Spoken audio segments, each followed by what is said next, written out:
Well, hello everyone, and thanks for tuning in to the Austin Friends of Traditional Music Online. My name's Gary Mortensen, and I'm a card-carrying proud member of the Austin Friends of Traditional Music, and we're an organization here in Central Texas, in the Austin, Texas area, that has been promoting string band music and all various kinds of traditional music since 1974. And that means this is our 50th anniversary year, and we're pretty excited about that. We've kept it going for half a century, and with any luck, we'll just keep on doing that. My tasks with the festival: I'm the newsletter editor, and for one more year, I'm the director of our festival. And our festival is called the Austin String Band Festival, and I would say it is the crown jewel of the AFTM activities. So many people in Texas call it their very favorite festival, and I certainly do. It's coming up this year in October, as always. It'll be on the 18th and 19th of October. And the site is, as it always has been, Camp Ben McCullough, which is just a little bit outside of Austin, right across the highway from the famous Salt Lick Barbecue.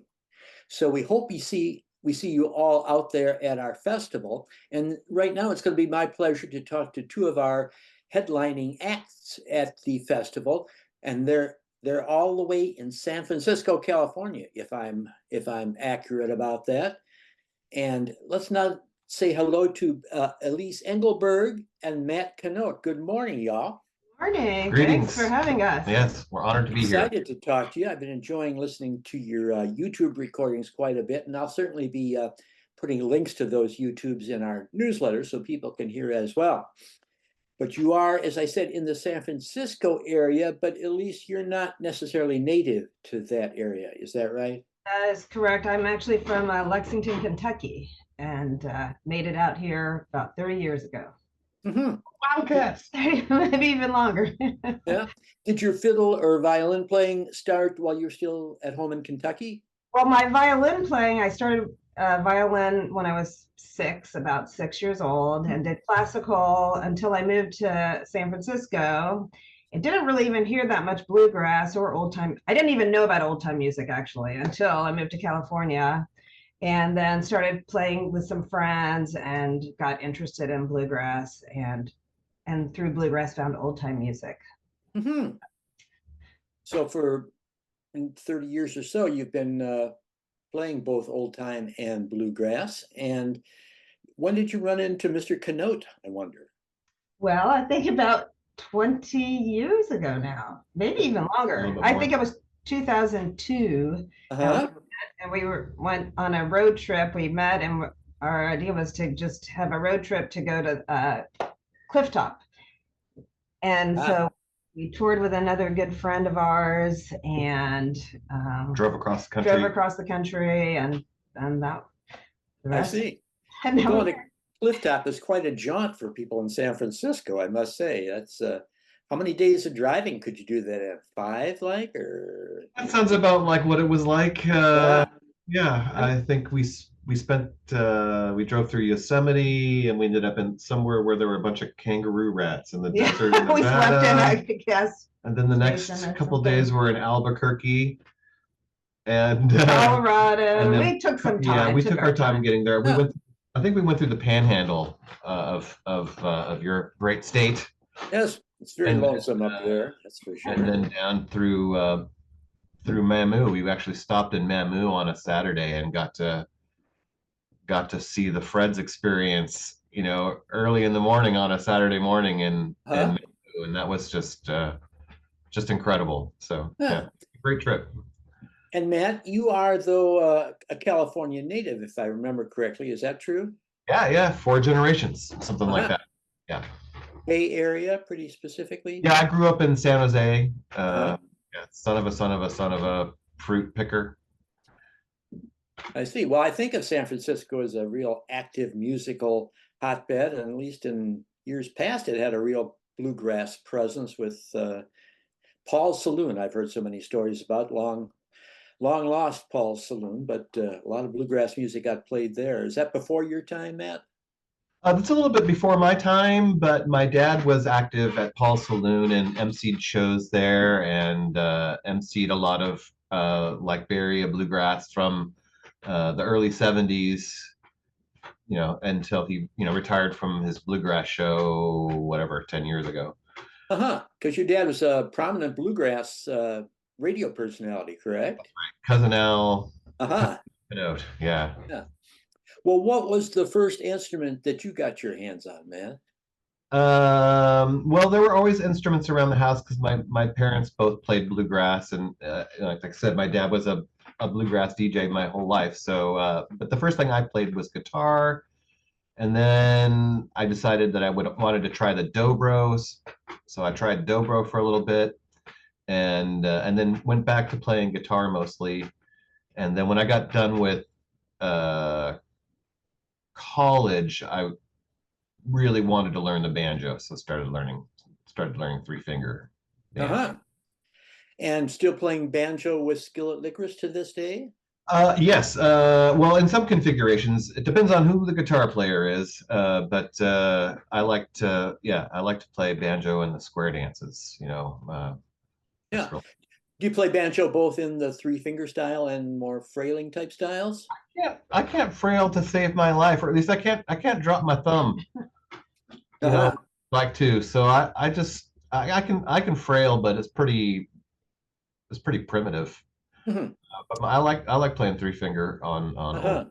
I So. understand. And Elise, you do quite a bit of teaching in the Bay Area in San Francisco, is that right? That is right. Yeah, I do mostly Suzuki violin lessons, classical for all ages, but I've just recently started a fiddle group that I'm having a lot of fun with. So, Oh, nice. yeah.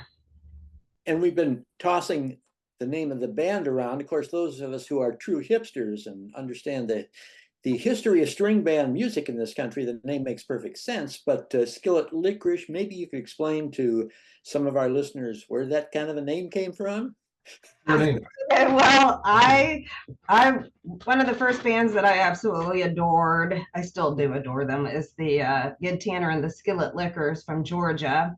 And so actually we were coming back from the Portland Old Time Gathering, and I was thinking like, oh yeah, our new band, we're kind of gonna, let's try to be a little bit like Skillet Liquor, the Skillet Liquors, oh, Skillet Liquor-ish, and then that was it. Mhm. And the licorice is spelled like the treat, the sweet treat that many of us enjoyed as a kid. And I imagine your home there is just full of licorice that Elise likes the like it. licorice more than I do. uh-huh. Well, it is a great name, and I'm sure you get asked about it with some frequency. People say, "What is with the name?" And now we know. A little tribute to Gid Tanner and the Skillet Liquors, great string band from Georgia, as Elise said. Well, we're real anxious to see you here in October, and your band is making a tour of Texas and I guess Louisiana as well. That's really exciting. And I'll have in the newsletter that beautiful poster that I understand Matt designed. Is that true? Man, you are a wonderful graphic artist. He really is. I know. It is, yeah. I stole all that design from a ZZ Top 100th anniversary or 50th anniversary poster. So yeah, it's all stolen. Well, I missed that concert, so I guess it's still new to me. But you are playing multiple gigs within the state of Texas, I think. Is that right? That is correct. That's correct. We have about let me see, almost like a full 10-day tour set out, and we start there in Austin with a show locally in town, and then the festival, and then we go to Crockett and the legendary Camp Street Cafe, which we're really excited about meeting Pip and getting to play on that, storied historic ground. And then we have a great show in the hometown of the East Texas Serenaders themselves. I guess grew up in the Lindale and Mineola, sort of Tyler area. So we've got a show there that we're really excited about. That's at the Lake Country Playhouse, which I guess is one of the oldest theaters in Texas. And then we move on to Marshall and a spot that was shown to us by Howard Raines.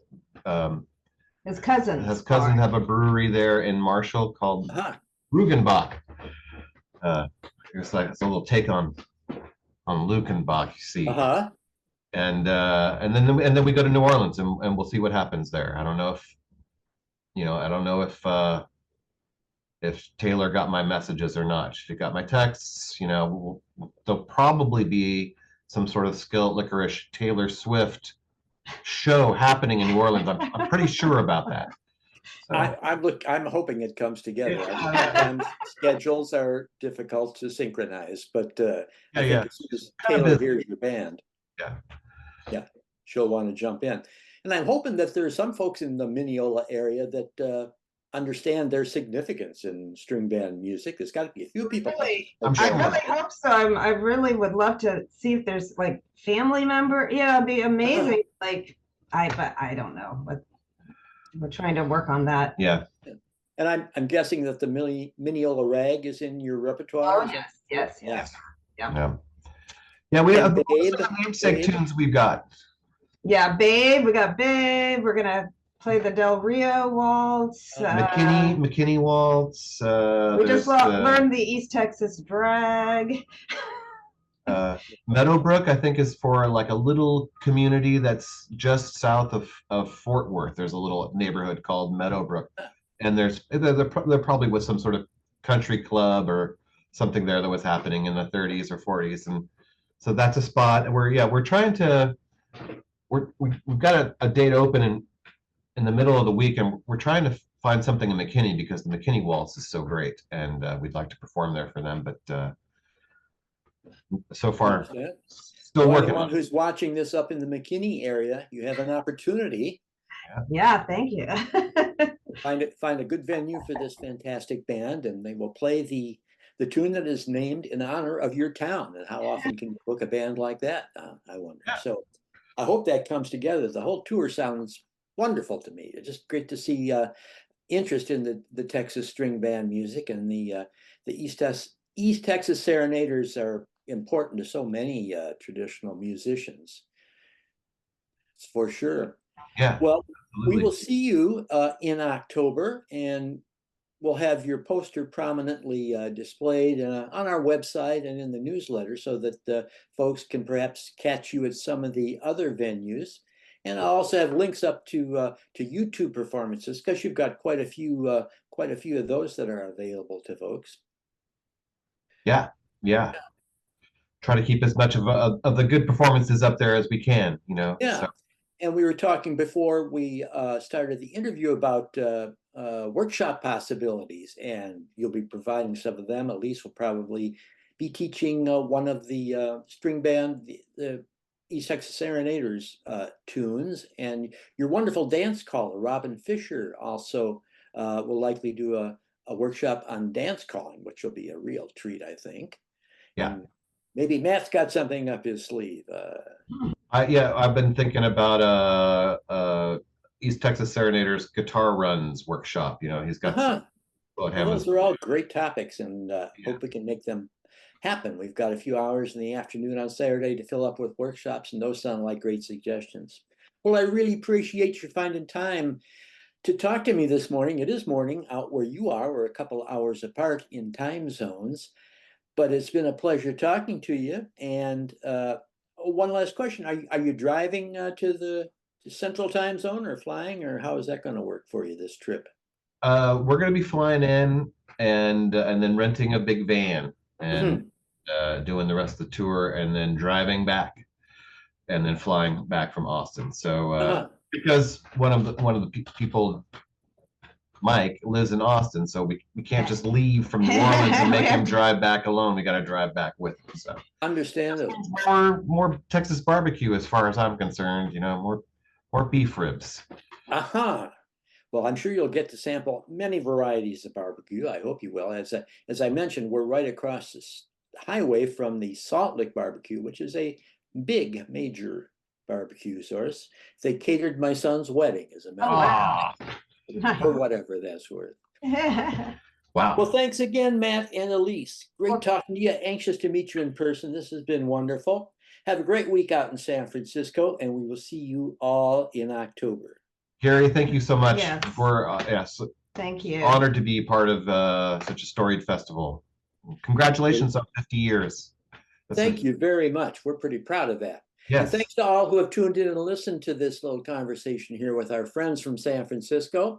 Thanks for tuning in. We'll see you at the Austin String Band Festival, October 18 and 19, Camp Ben McCullough, Driftwood, Texas, across from the Salt Lick Barbecue. Here, Skillet, Licorice. They'll be there in person. Thanks very much. So long. Thanks. Bye-bye.